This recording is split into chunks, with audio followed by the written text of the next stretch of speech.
Muchas gracias y buenas tardes. Gracias a todos por venir a esta tercera reunión de la serie sobre bancos centrales organizado por el Centro Global de Interdependencia aquí en Madrid. Estamos encantados de volver y de ver que ha venido tanta gente. El Global Interdependence Center es una entidad no lucrativa que está en Filadelfia, forma parte del Banco de la Reserva Federal en Filadelfia. Organizamos conferencias en todo Estados Unidos y en el resto del mundo, normalmente entre 15 y 20 al año. Este año ya hemos estado en Singapur y en Hong Kong. Ahora estamos aquí en Madrid. El 1 de mayo estaremos en París con una pequeña reunión, una mesa redonda. También estaremos en Tokio en noviembre, el 13 de noviembre, para una conferencia de todo un día. En Estados Unidos tenemos un evento sobre autismo el 10 de abril en Salt Lake City. Luego vamos a celebrar la Conferencia Monetaria y de Comercio número 31 en Filadelfia. Estaremos también en la Universidad del 21 de abril. Y también quiero dar las gracias a George de Checos, el ex decano de la escuela de Drexel University. Y bueno, está aquí con una serie de estudiantes que han venido a Madrid a visitar varias entidades y creo que acaban de llegar, por lo que me han contado de la Embajada Americana. Así que muchas gracias. También quiero dar las gracias a Jorge Sicilia del BBVA, a Vicente Montes de la Fundación Rafael del Pino y a Manuel Balmaceda, que ha hecho un esfuerzo extraordinario organizando este magnífico programa. Tenemos a varias personas en la mesa. Introduciré al moderador dentro de un momento, el cual presentará a su vez a los miembros de la mesa redonda. Hablarán durante una hora y luego tendremos algo de tiempo para preguntas. Quiero pedir a la prensa que por favor hagan sus preguntas después en una conferencia de prensa que habrá a las 9 de la noche. Así que les pido que se guarden sus preguntas hasta entonces, los miembros de la prensa. Y sin más preámbulos, le doy la palabra a José Manuel González Páramo, director ejecutivo y presidente del Comité Asesor Internacional del BBVA, ex miembro del Consejo de Gobierno del Banco Central Europeo. Y bueno, le damos la palabra.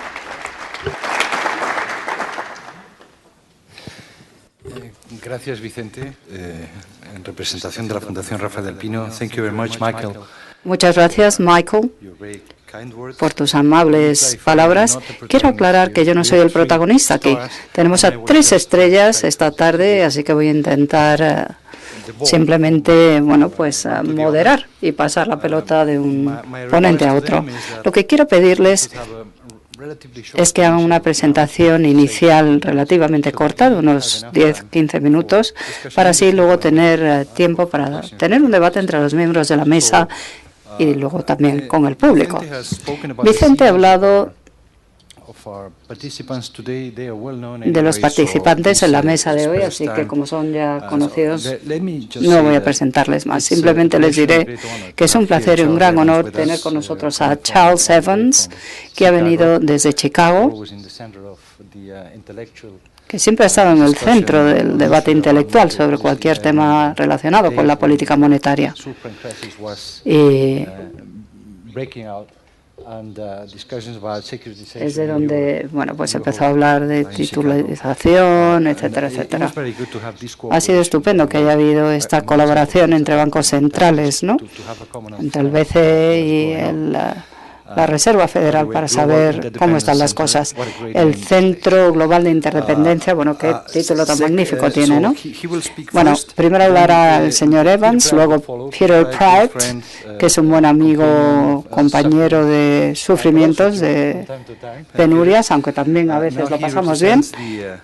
Él representa al Consejo de Gobierno del Banco Central Europeo. Ha sido testigo de primera mano de todas las medidas poco convencionales que se han adoptado en el BCE, sobre todo desde la expansión monetaria pero incluso antes de que se anunciara.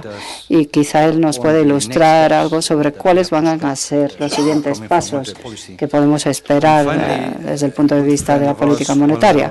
Y finalmente tenemos a un buen amigo, ex gobernador del Banco de España y desde hace unos años director general del Banco de Pagos Internacionales, que siempre es un magnífico observatorio de lo que ocurre en economía monetaria y en el mundo de las finanzas. El BIS, este banco, tiene una doctrina que ha sido reivindicada muchas veces y supongo que seguirá siendo el caso. Desde el punto de vista de la cooperación monetaria y financiera, bueno, pues el banco que representas es muy importante. Así que sin más preámbulos, perdón, quiero decir otra cosa. Por si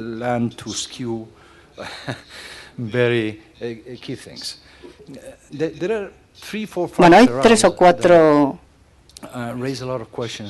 cuestiones que interesan mucho a los observadores. Bueno, en primer lugar, una serie de incertidumbres a ambos lados del Atlántico, pero lo que quizás sea nuevo es la nueva administración norteamericana. Estamos intentando entender un poco las consecuencias que puede tener para la política económica de esta nueva administración. Me refiero a la política fiscal, la política o las políticas comerciales, por supuesto la política monetaria y quizá otros aspectos como el comercio o la regulación que podría influir en los desarrollos macroeconómicos. Y en segundo lugar, parece que la deflación ya ha quedado atrás. Ya es algo del pasado, aunque uno nunca puede estar seguro, pero bueno, parece que hemos dejado ya la época de deflación y la postura de los bancos centrales ha sido muy acomodaticia hasta ahora. La pregunta es si el repunte reciente de inflación es algo temporal que está detrás de los bajos precios de los commodities y del petróleo, o si se va a mantener este nivel de inflación sano, ¿no? Y luego, por otra parte, en tercer lugar, está la normalización de las políticas. Está claro que la FED ya ha empezado a actuar y ahora, bueno, pues ya están empezando a predicar, hacer lo que habían predicado. Están subiendo los tipos en la FED y aunque el ciclo sea un poco estrecho, porque lo cierto es que ha habido un largo proceso de expansión monetaria de QE, bueno, pues también incluso se habla de tipos incluso más bajos, por lo que hemos leído últimamente en la prensa, ¿no? Pues vamos a ver qué piensan nuestros colegas, sobre todo Peter, al respecto. Y finalmente el tema de la geopolítica, que es un tema muy importante, ya que el consenso general sobre las ventajas del libre comercio y de la liberalización, hemos pasado de ese consenso al surgimiento de una cierta resistencia, bolsas de resistencia, ¿no?, al libre comercio. Y luego está China y otras partes del mapa geopolítico, ¿no?, que están mostrando algunos signos o a darnos algunas razones de preocupación, porque los desequilibrios de las empresas públicas que carecen de las reformas adecuadas, bueno, todo eso podría llevar a una ralentización más aguda en China. Así que comento esos factores como telón de fondo para nuestro debate y aquí me paro. Charles, tienes la palabra. Muchas gracias. Gracias, José Manuel, por esta amable presentación y por sentar las bases de lo que va a ser este debate de una manera perfecta, al menos para mí. Es estupendo estar aquí en Madrid. Agradezco a José Manuel sus visitas a Chicago. Creo que fue en el año 2008 cuando hablaste de nuestra conferencia de banca internacional en otoño, pero no pasaste tanto tiempo allí como nos hubiera gustado, porque además estábamos todos muy ocupados en ese momento. Es estupendo formar parte de este evento y de estar aquí en la Fundación Rafael del Pino en estas instalaciones tan maravillosas. Bueno, Cuando hablamos de la política monetaria, la situación ha mejorado mucho en Estados Unidos desde que subieron los tipos por primera vez en diciembre del año 2015. Hemos avanzado bastante en nuestro doble mandato. Nuestra responsabilidad es ofrecer condiciones monetarias y financieras que permitan una estabilidad de precios.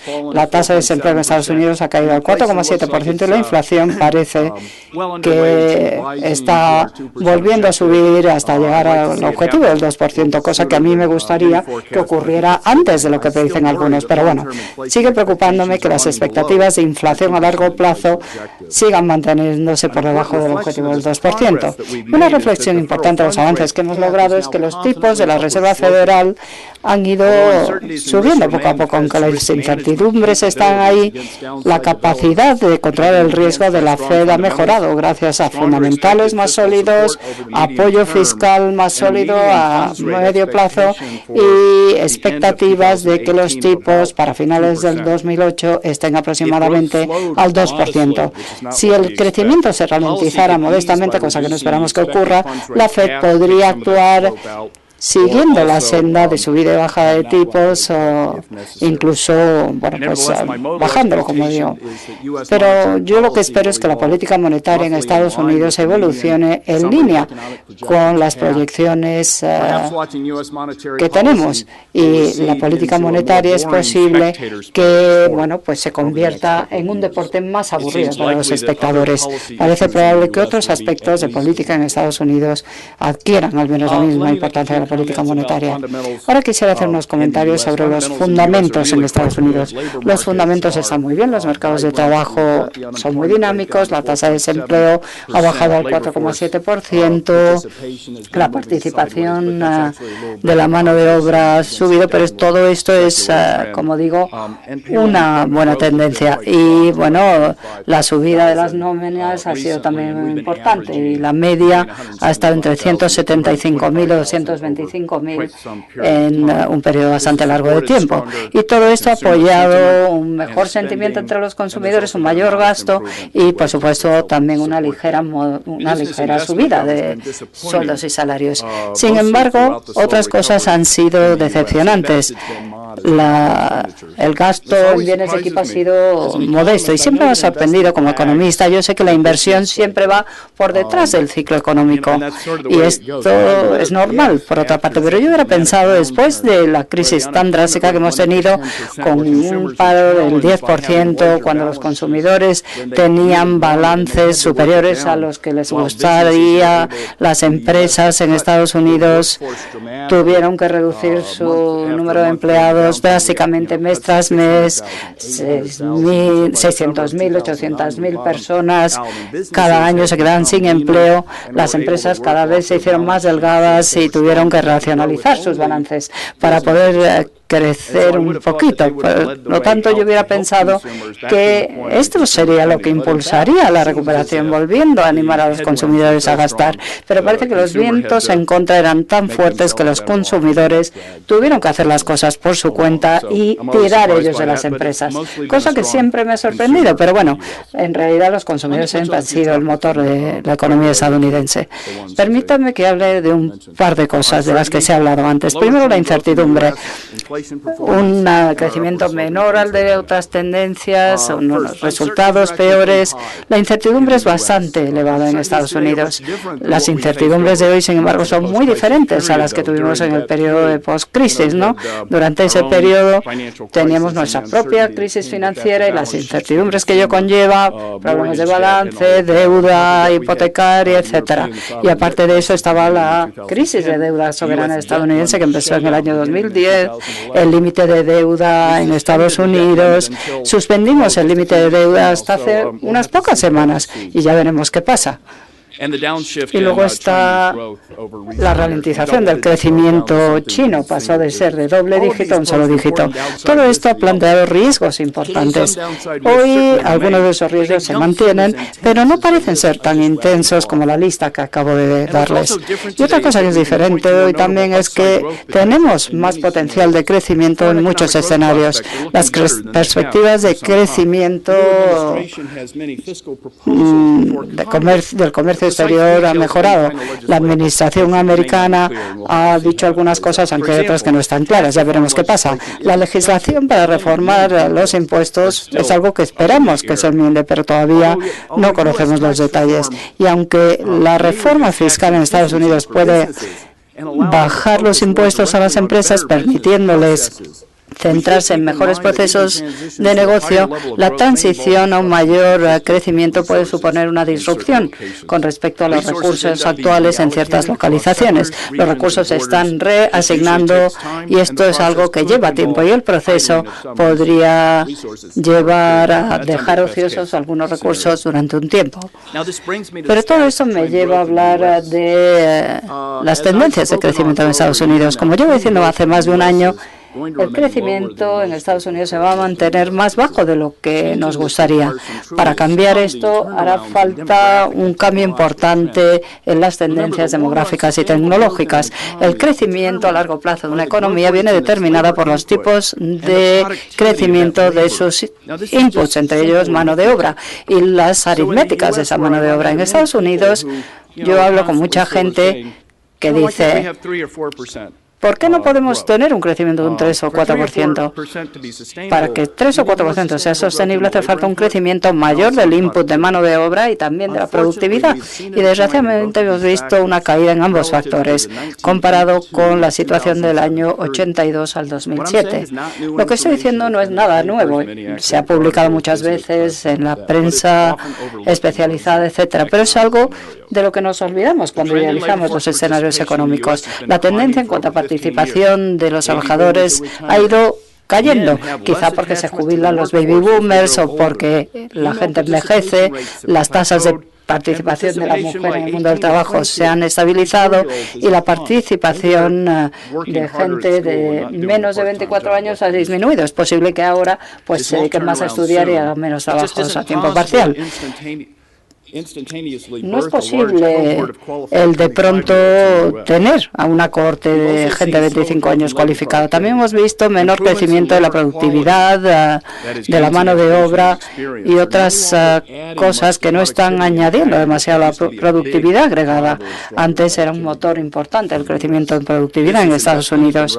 La inversión de las empresas ha sido débil, lo cual ha hecho que, bueno, la situación no sea la mejor. Y luego, por otra parte, el crecimiento de la productividad de todos los factores ha revertido a la situación entre los años 73 y 75, después de una subida y de cambios tecnológicos en los años 90 y los beneficios de incorporar esa tecnología en mejores prácticas empresariales en los principios de los años 2000. Sería estupendo duplicar esa tendencia de crecimiento del PIB de hasta el 3%, pero si esto no se ve acompañado por mejoras estructurales en productividad, mano de obra, etcétera, al final lo único que pasará es que subirán precios y salarios. Y en esa situación los mercados financieros y nuestro doble mandato como la Fed podría llevar a condiciones financieras más restrictivas. En cuanto al tema de la inflación, eso dependerá mucho de los factores internacionales y fiscales y también de la política monetaria y financiera. Siempre pienso que es muy importante recordar la ecuación básica y rudimentaria de la inflación. Parece que lo que determina la inflación es la inflación pasada, porque hay mucha inercia, un efecto de arrastre, ¿no?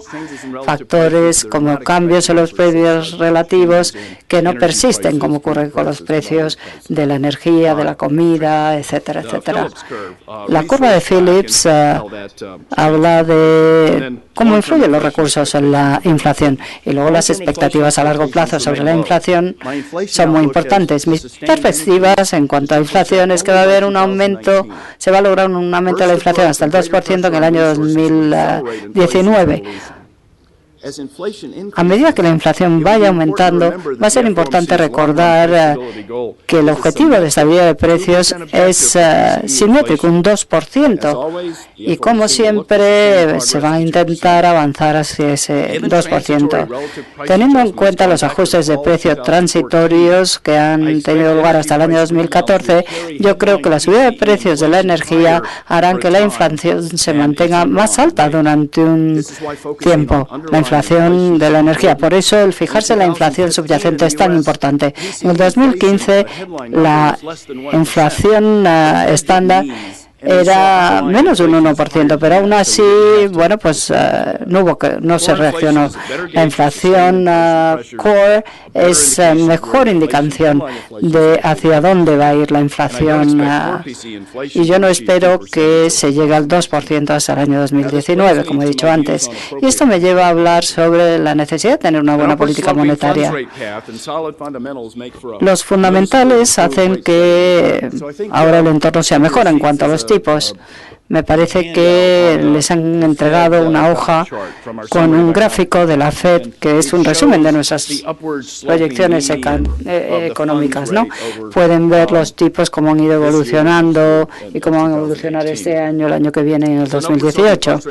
Así que, bueno, todo esto lleva a una mejora de la política. La subida de tipos se espera que ocurra en los años 2017 y 2018. Las proyecciones económicas medianas hablan de tipos alrededor del 2% a finales de 2018, pero eso va a ser algo gradual. Actualmente estamos hablando de llegar a 0,75 un 1%. Si el crecimiento y las expectativas mejoran y la inflación sigue subiendo un poco más, una economía más sólida podrá permitirse tipos aún más altos. Incluso una inflación de un 2% es coherente con tipos del 2%. Yo creo que es una senda de riesgo razonable y la idea es hacerlo más rápido y con mucho impulso. Los tipos de los fondos también influyen. Si la inflación, sin embargo, se mantiene por debajo del 2%, la política monetaria podrá ofrecer ayuda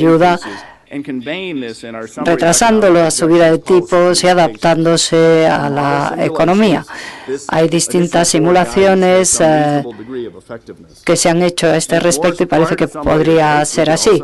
Y también es posible que otros tipos bajen para adaptarse a la situación. Desgraciadamente es probable que haya incertidumbres en cuanto a ¿cuán grandes van a ser estos ajustes? A largo plazo hablamos de un 3%, ese sería el tipo neutral, pero a corto y medio plazo estamos hablando de menos de un 1% de tipos. Por lo tanto, un 2% en el año 2008 puede que sea menos acomodaticio de lo que esperamos a largo plazo. Y de hecho, hay gente que habla de que lo que habría que hacer es ir subiendo poco a poco hasta llegar más allá. Y en ese caso, este aumento gradual, pues lo que haría sería mantener el estatus de política monetaria. Soy bastante optimista en el sentido de que el escenario en Estados Unidos es mucho mejor que hace unos años y que deberíamos subir los tipos en los próximos 2 años. Tenía otros comentarios que había preparado sobre políticas poco convencionales, pero creo que mejor que lo dejemos para luego y lo podemos dejar luego para el turno de preguntas.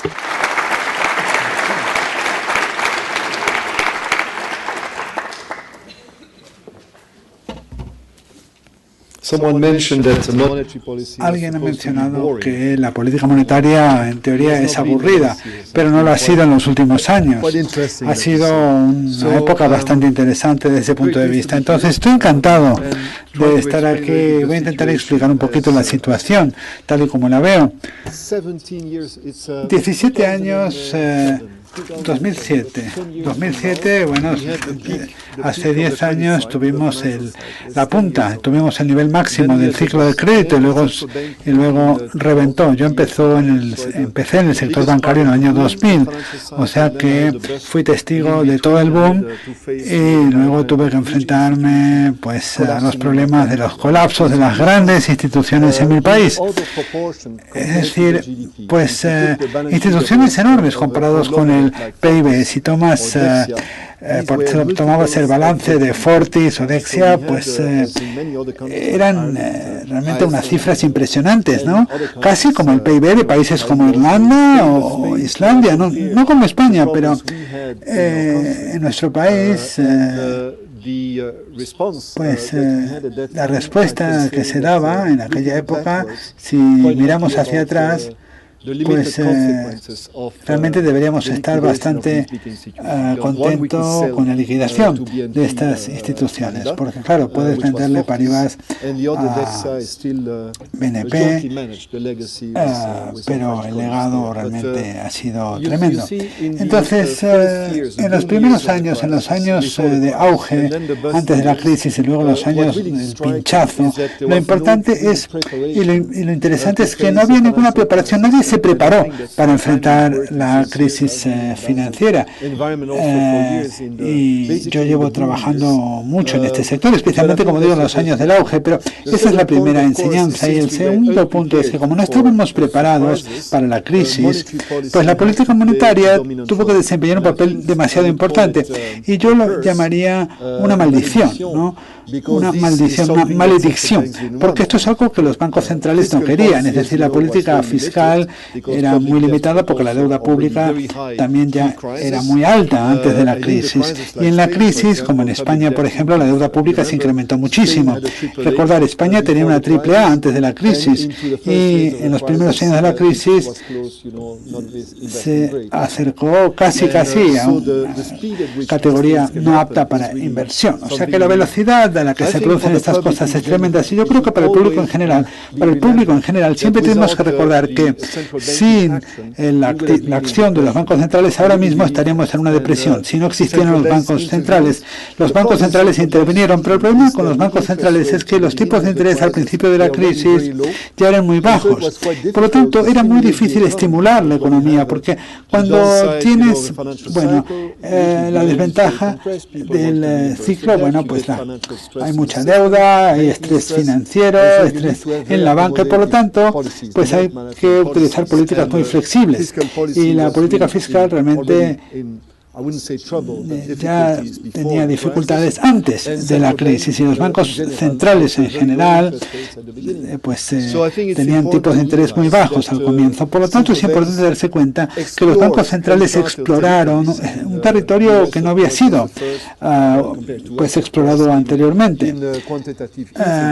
En Estados Unidos ya se había empezado la flexibilización cuantitativa y por parte de la Fed. Por lo tanto, es importante recordar que sin la acción de los bancos centrales estaríamos en una situación muy mala, y hoy por hoy no estaríamos aquí.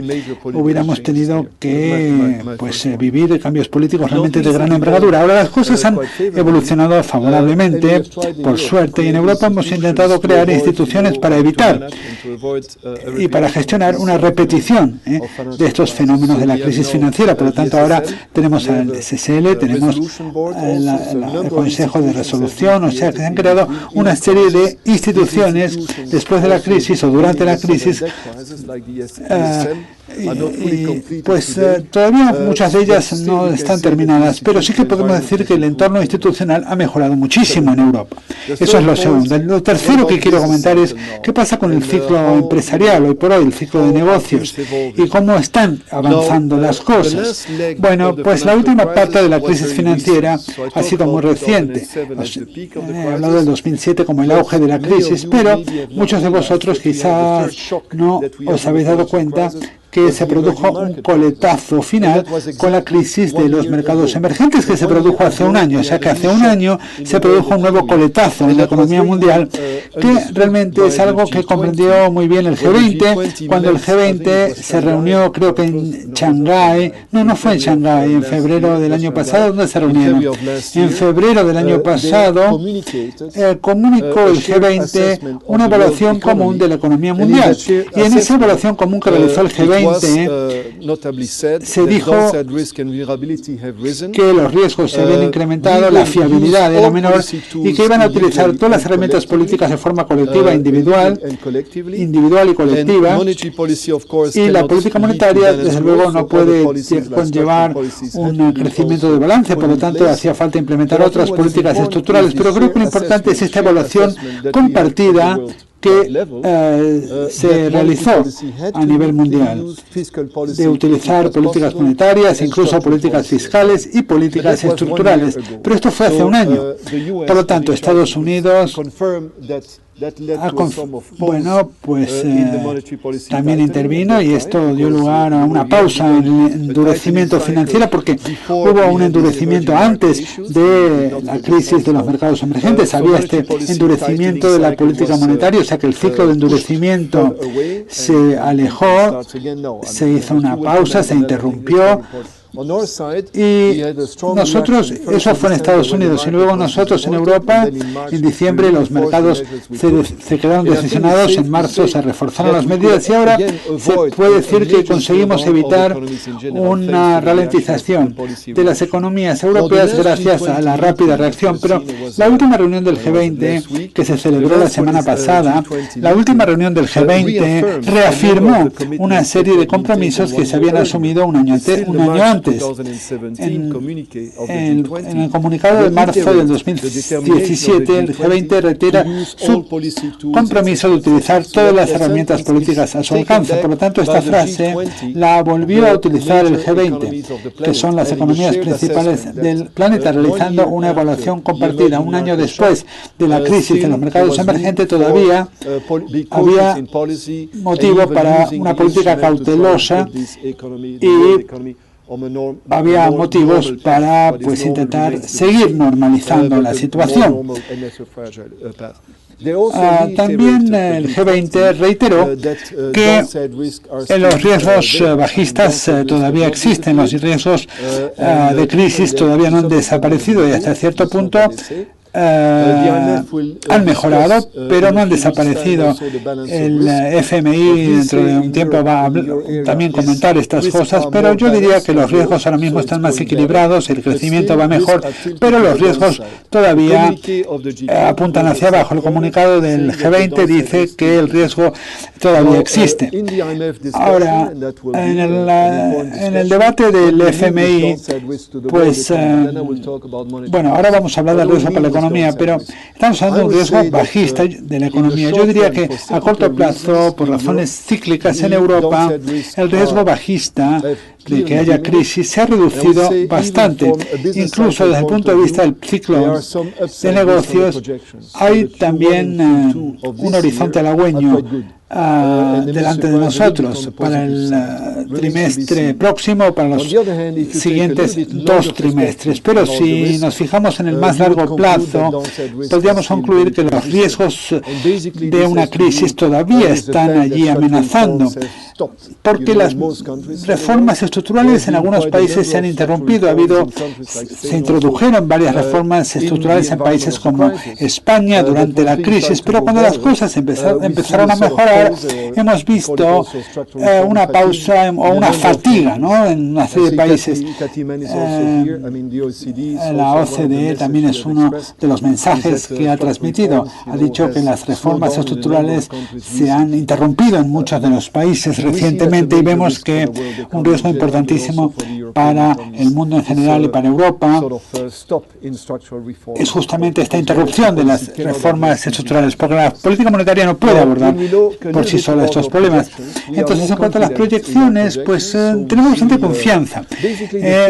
Las cifras son básicamente las mismas de las que se presentaron hace algunos meses, pero tenemos más confianza en las cifras a pesar de que los precios del petróleo se han incrementado, a pesar de que los ingresos disponibles de los hogares, su incremento se ha reducido porque la inflación ha subido y los ingresos nominales no se han acelerado. Por lo tanto, el ingreso disponible real se ha reducido hasta un 1%, pero el ahorro de los hogares, a pesar de lo que se dice de los tipos de interés negativos, los ahorros de los hogares pues van a reducirse y absorber el incremento del precio del petróleo. ¿Por qué digo esto? Bueno, porque la confianza de los consumidores es elevada. También vemos que el crecimiento del ingreso disponible en Europa básicamente se basa en el crecimiento del empleo, no tanto del salario, sino del empleo en la mayor parte de los países. países, y esta es una buena sorpresa.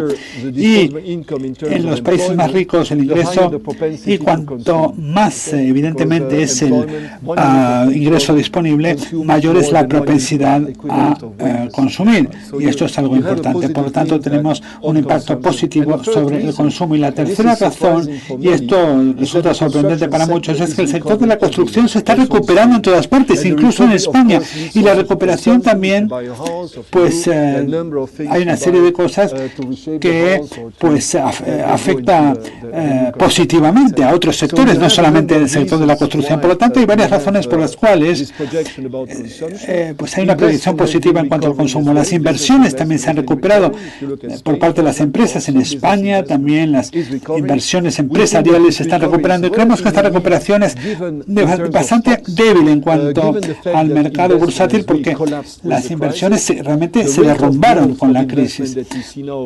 Ahora la tasa de inversiones que vemos ahora está un poco en línea con el crecimiento del consumo, pero es bastante débil si pensamos en la cantidad de capital que ha mermado durante la crisis, o sea que el volumen de capital por empleado es mucho más bajo de lo que era al principio de la crisis, o sea que los flujos no están mal, pero si lo consideramos en cuanto a volumen de capital, todavía hay una brecha bastante importante.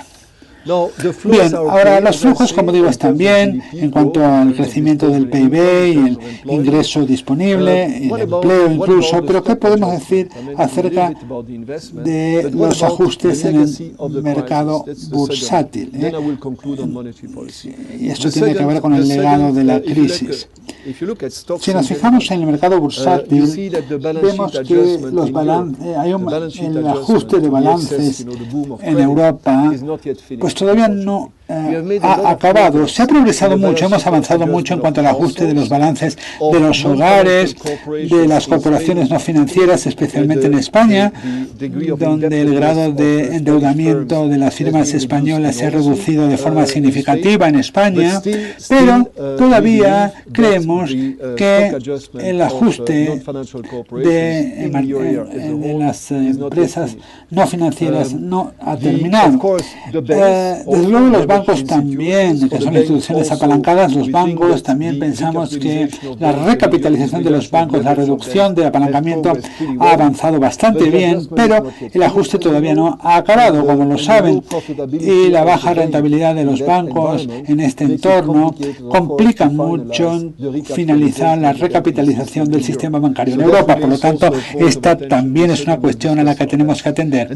Y luego también, desde luego, tenemos el endeudamiento de los países soberanos, y este capítulo no es muy satisfactorio. Se llegó a una meseta en Europa, un 100% del PIB, pero con grandes diferencias, porque Alemania tiene un ratio de deuda bajo, mientras que otros países tienen un ratio de deuda muy alto. ¿Y qué podemos decir de la política monetaria? Creo que la política monetaria va a beneficiarse porque ahora tenemos un único supervisor en Europa y tenemos un mejor marco de resolución que todavía no ha sido testado, pero nuestras instituciones ahora han mejorado. Esta reforma todavía no se ha completado, pero hemos avanzado mucho en cuanto a las reformas institucionales en Europa, aunque como no se han completado, no puedo decir que sean perfectas. En cuanto a la política monetaria, lo que hicimos en nuestra última reunión fue, en primer lugar, reconocer que la economía mejora a pesar del hecho de que las proyecciones no han cambiado en cuanto a frente a la situación hace 3 meses, pero hay más confianza y hemos cambiado un poco el lenguaje, ¿no?, hacia un lenguaje un poquito más optimista con respecto a la economía. Hace algún tiempo se hablaba de una recuperación moderada pero frágil. Ahora decimos que es moderada pero es constante, y ahora decimos que es una recuperación que se está afirmando y que se está ampliando. Cuando decimos que se está afirmando y se está ampliando, cuando te fijas en los distintos países, casi todos ellos están creciendo ahora mismo. La división entre los países se ha reducido, la brecha entre los países se ha reducido. España es el único que está disparado, y luego también entre los sectores también se han reducido las diferencias. Si te fijas en los distintos sectores, industrial, construcción y servicios, pero dentro del sector industrial, dentro de servicios, la construcción es un poco distinta a la construcción, pero vemos que las economías están creciendo también en los sectores. Y esto también lo hemos comunicado en nuestro informe. Aquí tenemos colegas españoles que han trabajado mucho en esta idea de ampliar la recuperación, y esto nos hace que estemos más confiados. Ahora, ¿por qué mantenemos esta postura de una política monetaria acomodaticia? ¿Y por qué damos siempre la misma opinión en cuanto a la necesidad de que los tipos se mantengan bajos? ¿Y por qué hacemos todo esto? Bueno, básicamente lo hacemos porque esta recuperación que he mencionado depende de la situación monetaria y financiera, o sea que depende mucho de la política financiera que se siga. Por lo tanto, si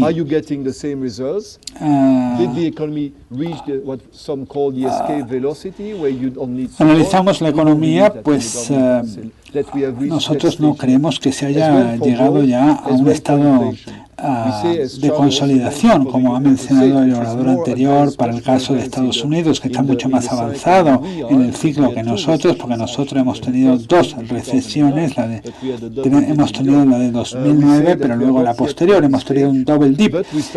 Todavía no estamos en una fase de recuperación o de recuperación completa, pero todavía esta recuperación depende de varios factores. Por lo tanto, es prematuro todavía hablar de una salida de la crisis. Las políticas tienen que mantenerse durante un tiempo y estamos reevaluando la situación de forma constante.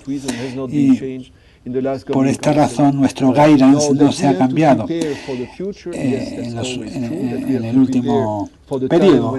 Hay que prepararse para el futuro, evidentemente hay que prepararse para el momento en el que salgamos de la crisis, pero ese momento todavía no ha llegado, todavía no cambiamos nuestra posición.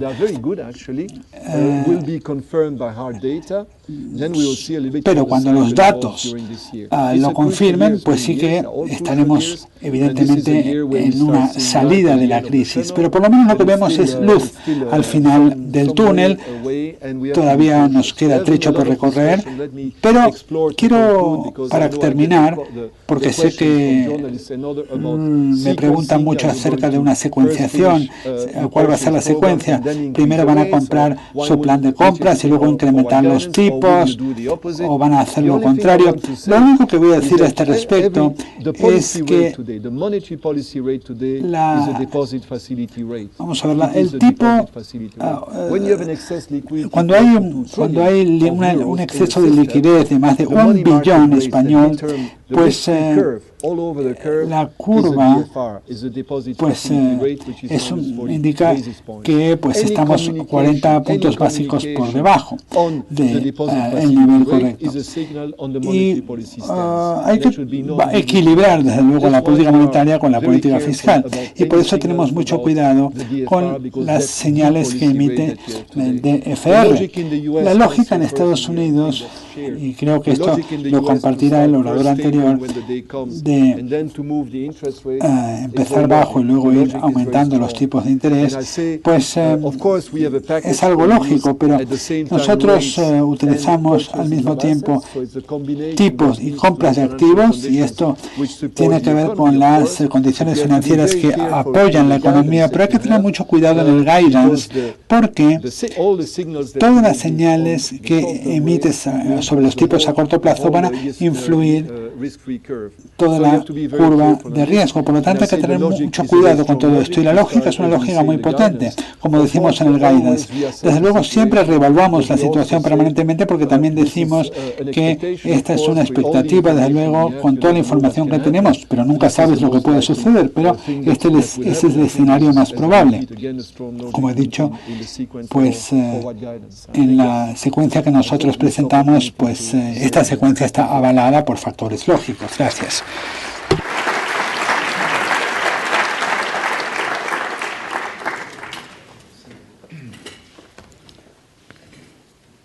Good afternoon.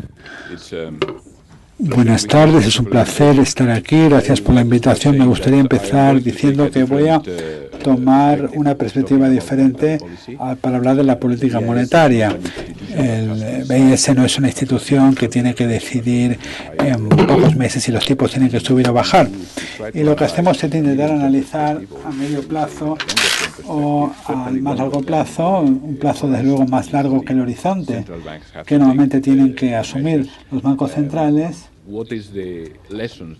Pues, ¿cuáles son las enseñanzas que podemos aprender de lo que ha sucedido hasta ahora?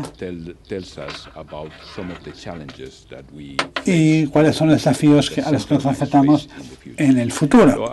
Entonces, yo diría que me gustaría agrupar estos desafíos en dos categorías principales.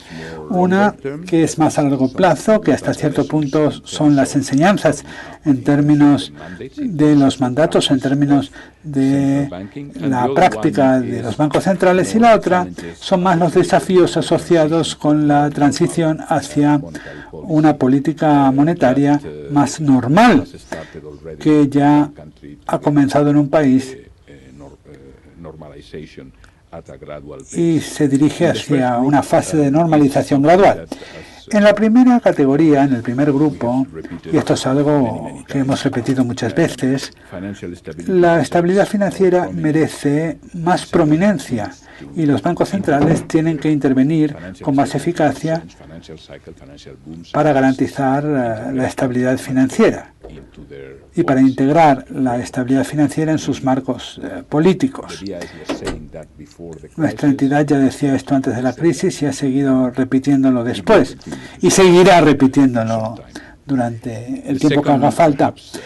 La segunda lección, veréis que a pesar del título Política Monetaria en un nuevo entorno monetario, pues esto no es solamente algo que se refiere al nuevo entorno económico, es algo pues que se aplica a cualquier tipo de entorno económico. Y luego, pues la acomodación monetaria ha puesto de manifiesto que existen varios límites, existen límites a la política monetaria y hay riesgo de sobrecargar, de sobreestresar la política monetaria. Durante algunos años los bancos centrales han impuesto una losa demasiado pesada sobre las economías mundiales y desde luego esta actitud pues puede haber perjudicado o ralentizado al menos la recuperación. Y el tercer elemento, la tercera enseñanza, sería que los bancos centrales tienen que incorporar mejor los rebases de sus acciones y las influencias que tienen sus acciones en el resto del mundo y cómo estas interacciones vuelven a su propio país. Esto es algo que en ambos aspectos que he mencionado, la inestabilidad financiera y estos rebases, se ha avanzado, se han hecho avances, aunque todavía queda mucho trabajo conceptual por realizar. No tenemos un marco analítico que nos permita incorporar este tipo de elementos a la política monetaria. Ahora, el otro grupo que se refiere a cuáles son los desafíos a los que nos enfrentamos en la transición hacia una nueva normalidad, pues quizás si hubiéramos tenido este debate hace un año, probablemente estaríamos hablando de un estancamiento secular, pero Hoy por hoy creo que este es un tema que se menciona menos en las conversaciones y hoy por hoy la gente habla más acerca de la reflación y de qué significa este concepto de reflación. Sea cual sea el significado de la reflación, y yo no creo que haya una inflación muy grande siempre y cuando la globalización continúe moderando las presiones en materia de precios, pues si estas presiones inflacionarias se reducen, pues será mejor para todos. Y luego riesgos probablemente asociados o principalmente asociados con las incertidumbres relacionadas con algunas medidas políticas que no sabemos muy bien cómo van a evolucionar. Las incertidumbres en cuanto a las políticas, las incertidumbres políticas en este momento son muy elevadas. Podría haber políticas fiscales expansivas en países que están cercanos al pleno empleo y este podría ser un gatillo, un desencadenante de presiones inflacionarias adicionales. Luego está el riesgo del proteccionismo. Como he dicho antes, parte de las presiones de mantener baja la inflación tiene que ver con la globalización, porque si hay más fragmentación, pues podría elevarse el riesgo de que suba la inflación, de que se dispare incluso la inflación. Y este es uno de los desafíos, gestionar todos estos riesgos. En segundo lugar, y Peter lo mencionó, en algunos países ya esto ha comenzado, son los mercados emergentes que gestionan los ciclos financieros. Algunos ciclos financieros se están dando la vuelta.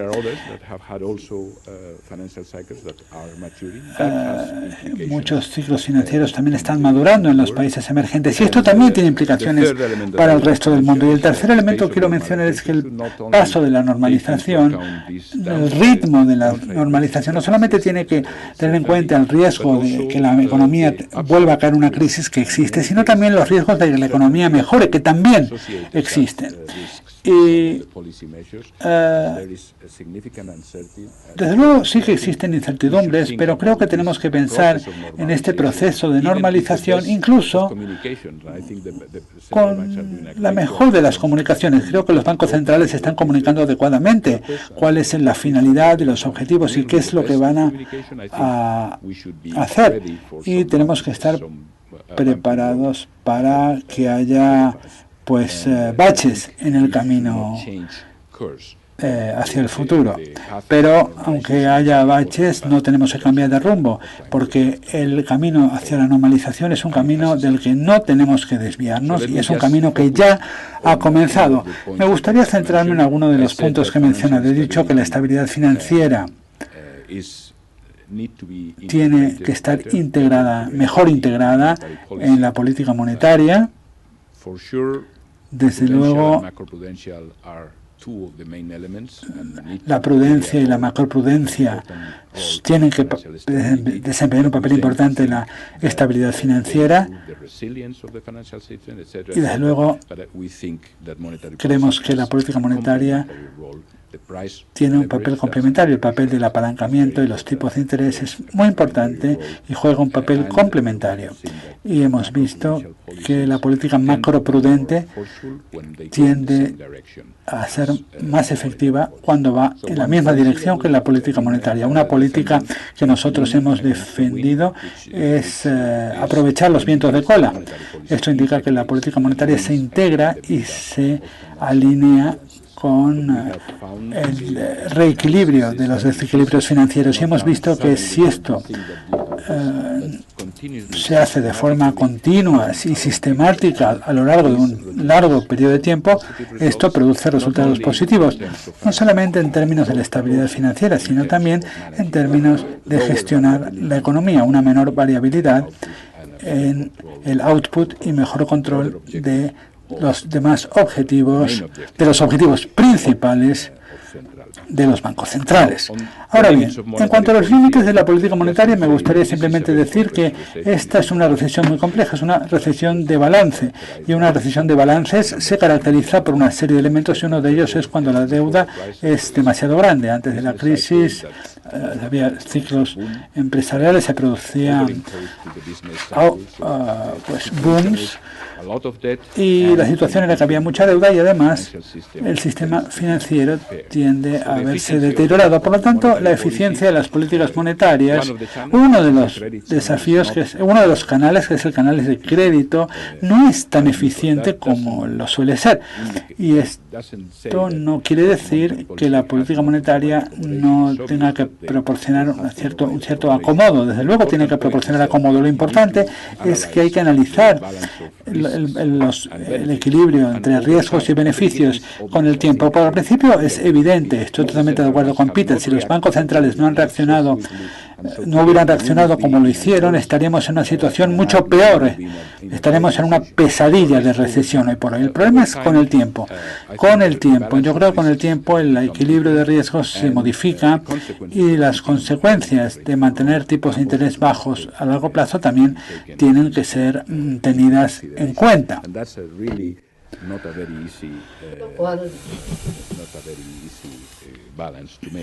Es un equilibrio difícil de alcanzar. Nosotros hemos analizado, hemos visto que el crecimiento crediticio rápido que se ha producido, estos booms, influyen también en la economía real a través de una mala asignación de recursos. Mala asignación de recursos que significa que en esta subida crediticia demasiados recursos son asignados a sectores que están en la burbuja y que luego van a estrellarse, van a bajar, lo cual significa que la productividad, el crecimiento de la productividad se ve afectado. Así que además de todas las razones por las que la productividad es baja, hay otra adicional asociada al ciclo financiero, cuyos booms, cuyos auges suelen llevar a una mala asignación de recursos y todo esto lleva a un menor crecimiento de la productividad.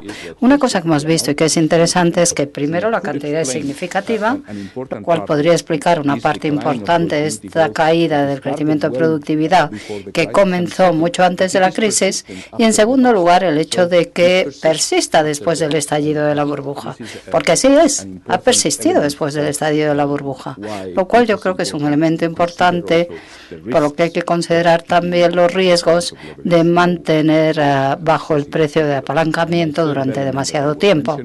Y el tercer elemento que hice referencia son esos efectos dominó a nivel global, ¿no? Vivimos en un mundo globalizado y los riesgos son de naturaleza global. Lo que hacen los grandes bancos centrales tienen efectos, consecuencias en todo el mundo, y es muy importante que estas consecuencias sean tenidas en cuenta a la hora de tomar estas decisiones. A veces solemos pensar que no es suficiente tener tu casa ordenada, sino que tienes que contribuir a que todo el barrio esté ordenado, y para eso pues hay que contribuir también a que la situación esté controlada, incluso por tu propio interés, porque luego va a tener un efecto de retroalimentación o de feedback, o sea, va a tener un efecto boomerang. Y para terminar con mis comentarios sobre la transición a la nueva normalidad, ya he mencionado antes que no estaríamos hablando de reflación o de estancamiento secular. Bueno, de hecho ha habido algunos elementos demográficos, pero bueno, lo que quiero decir es que nosotros pensamos que más que una deficiencia estructural de la demanda agregada a nivel mundial, lo que ha ocurrido es que ha habido ciertos sesgos, cierta asimetría en la relación entre los ciclos financieros. En épocas de auge no hacemos demasiado y hacemos demasiado poco en épocas de crisis, lo cual lleva a la bajada de la productividad que, como digo, puede afectar al crecimiento mundial. Eso es lo que nosotros hemos estado diciendo durante mucho tiempo, y una vez más Repito, esto puede ser argumentable, pero discutible, pero nuestro argumento sobre el crecimiento de la productividad yo creo que es un argumento interesante. Y finalmente me gustaría volver a lo que dije al principio. Este proceso de normalización ya se ha iniciado. Cada banco central tiene que hacer las cosas según su situación y es muy importante que lo que se haga gradualmente, pero también que se haga a un ritmo constante. Hemos pasado mucho tiempo con tipos de interés demasiado bajos y hemos visto cómo se han ido produciendo ciertos desequilibrios como resultado, sobre todo. El nivel mundial de apalancamiento ha aumentado muchísimo, es más de un 40%. Hay 40 puntos más de PIB que de deuda. Y, bueno, yo creo que nos deberíamos seguir preocupando por la situación. Si ya nos preocupábamos antes, ahora también.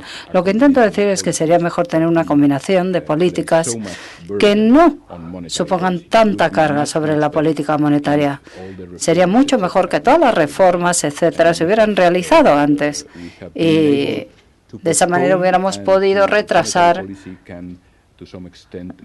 La política monetaria nos hubiera dado algo de tiempo, pero si no se utiliza ese tiempo para hacer las reformas necesarias, lo que pasa es que al final no resolvemos los problemas.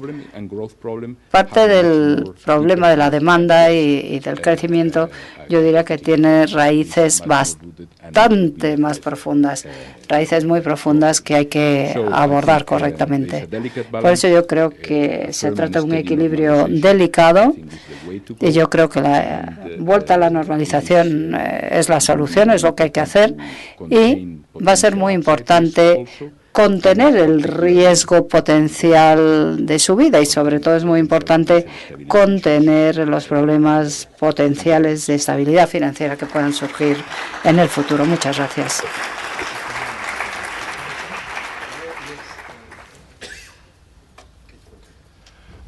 I was just checking. We have close to 45 minutes to discuss the very many points that have been made. So in order to break the ice, let me start with two questions to each of the panelists, just to warm up. Simplemente para, bueno, animar a los demás a que hagan preguntas muy sencillas. Charlie, hablando del paro, del desempleo, tú has hablado de hacer una salida gradual.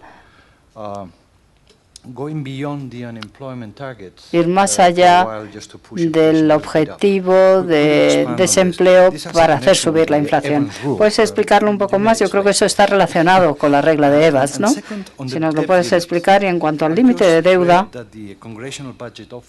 la Oficina Congresual del Presupuesto ha hecho sus números y han dicho que esto no va a ser un problema hasta octubre, ¿no? La Oficina de Presupuestos del Congreso. Pero, ¿piensas que es realista esta fecha y qué impacto tendría en vuestras políticas?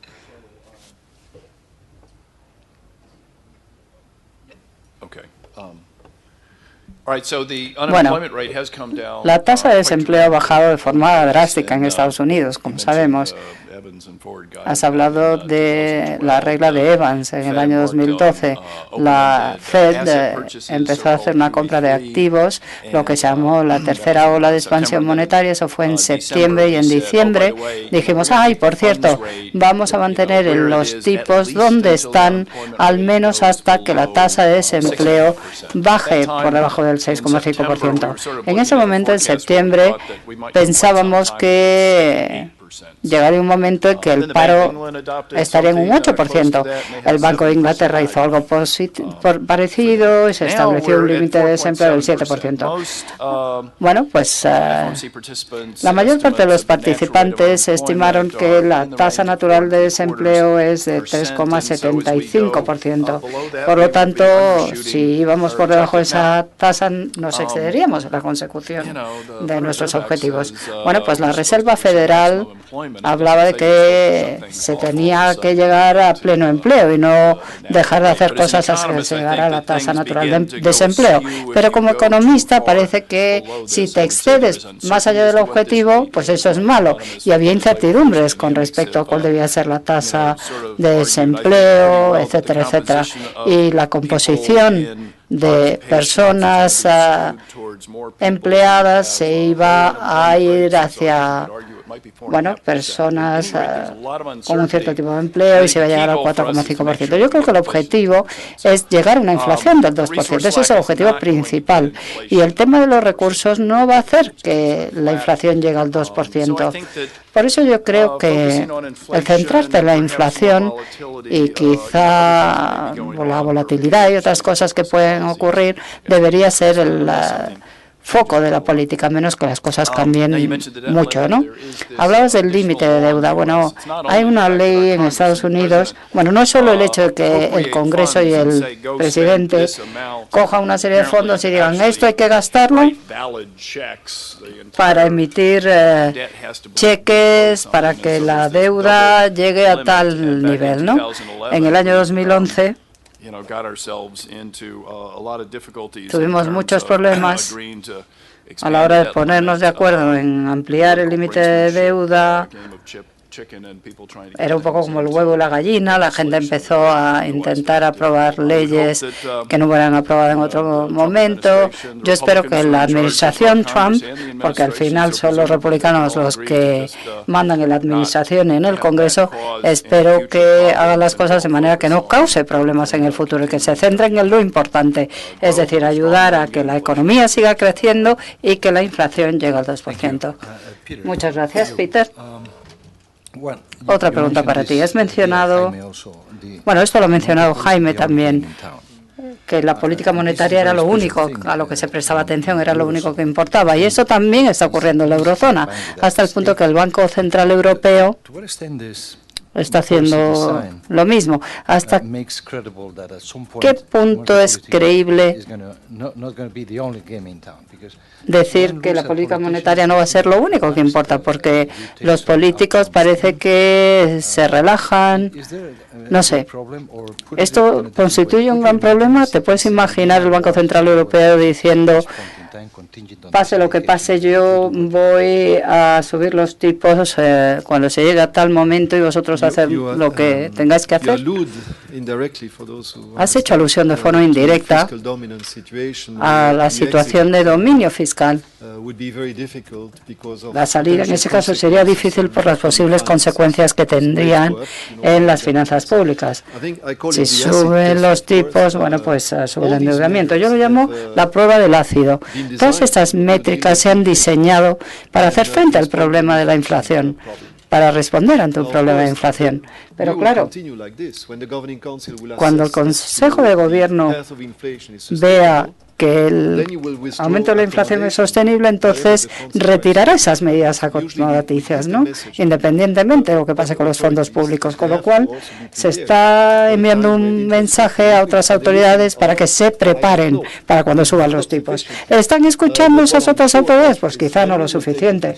Pero lo que quiero decir es que cuando nos enfrentamos a esa decisión, si en nuestra opinión se ha seguido esa senda sostenible de subida de inflación hacia el 2%, pues estoy seguro que se tomará la decisión. Y ya lo hemos hecho en el pasado, de hecho, y seguiremos haciéndolo. Pero, como he dicho, la prueba de fuego va a ser cuando llegue el día, ¿no? Pero los gobiernos deberían saberlo. Lo único es que esto es una maldición, ¿no? Nadie lo quiere. Entras en una crisis financiera muy grave, con instituciones muy débiles que hagan frente a las crisis bancarias, sobre todo transfronterizas. ¿Y qué hace el Banco Central? Pues ofrecer liquidez al sistema bancario o a los sistemas bancarios en plural, esperando que luego se hagan ajustes y que las otras autoridades intervengan. Bueno, ya sabemos lo que ha tardado España en afrontar los problemas, ¿no? Porque era muy difícil al principio saber hasta qué punto la crisis era grave, pero hubo otros países que actuaron rápidamente y ahí las cosas fueron de una forma diferente. No pretendo decir que unos lo hayan hecho mejor que otros, pero la evaluación de la situación a veces no se hace a tiempo, ¿no? Y el Banco Central Europeo se ha enfrentado a una situación donde había instituciones muy débiles que se tuvieron que enfrentar a una crisis financiera y lo único que podían hacer era crear una troika con el Fondo Monetario Internacional y la troika, y los jefes de Estado y de Gobierno, bueno, pues cedieron la supervisión al Banco Central Europeo. Y el Banco Central Europeo, cuando ampliaron las responsabilidades del Banco Central Europeo, pues los del Banco Central Europeo las aceptamos y esperamos que la unión bancaria se complete, porque tenemos supervisión, pero no tenemos otras cosas, ¿no? Nos cedieron la supervisión, pero otras cosas se quedaron a nivel nacional, con lo cual, bueno, pues eso a mí no me gusta como banquero central. Y luego también está el tema de que las consideraciones nacionales son importantes, ¿no?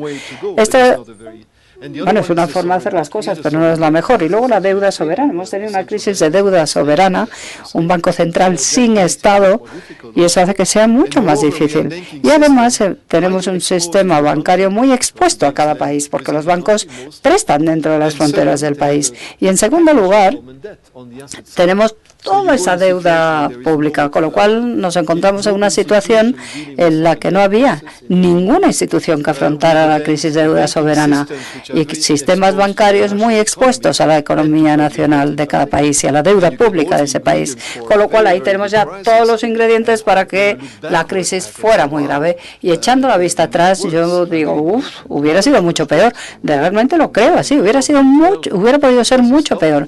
En el año 2012, bueno, se logró hacer algo gracias a la decisión del presidente y el apoyo de los políticos. Y Jaime tiene razón. Llega un momento en que uno quiere que los otros actores intervengan en la resolución de los problemas reales, que se quedan rezagados.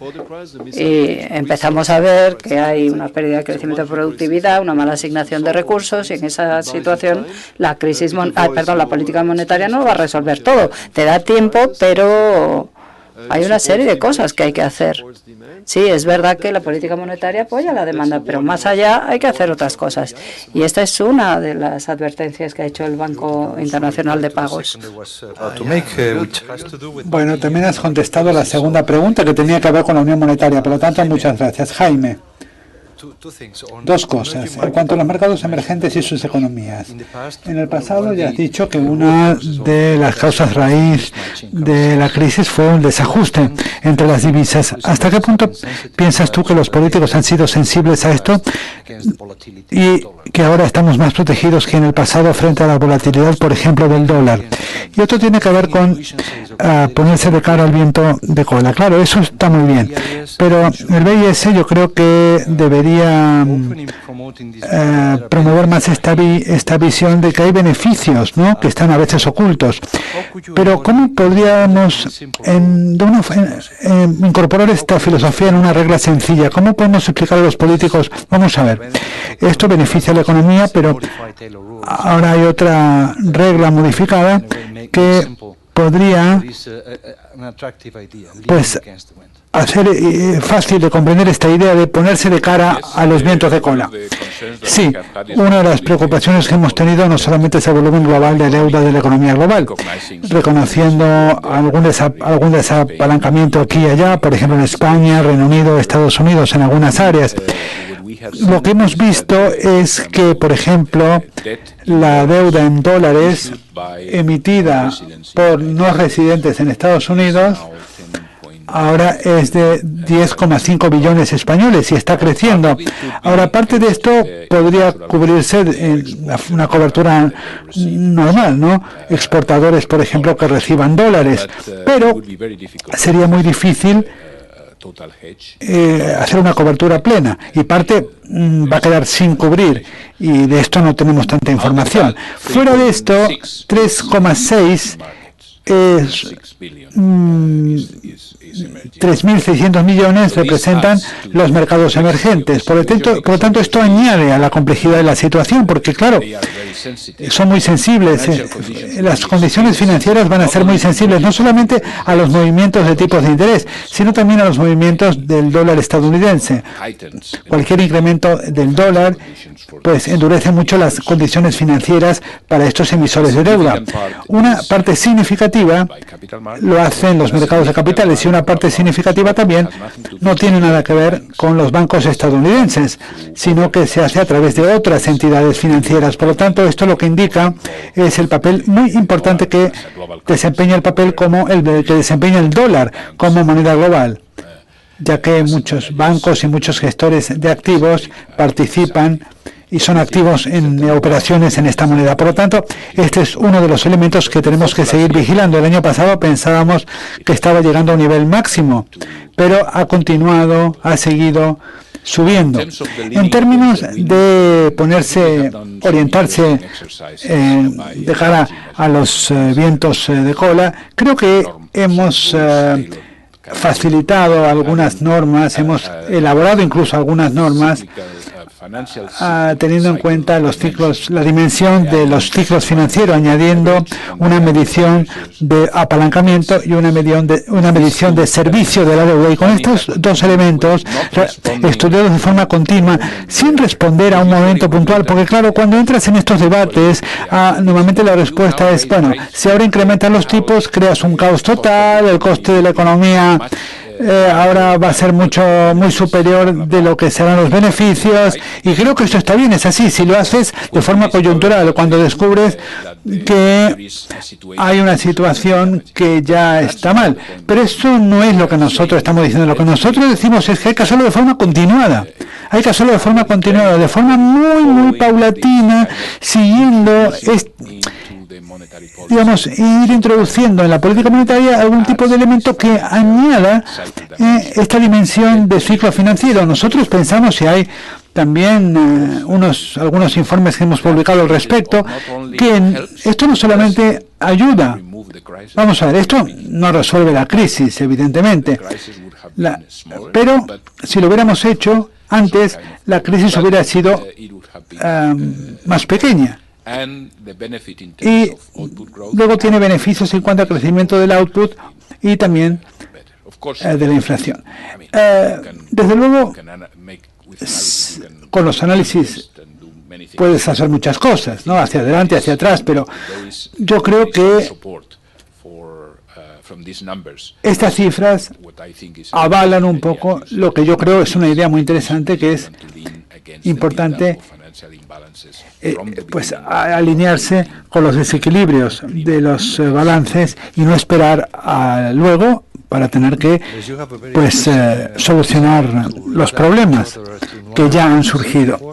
Bueno, pues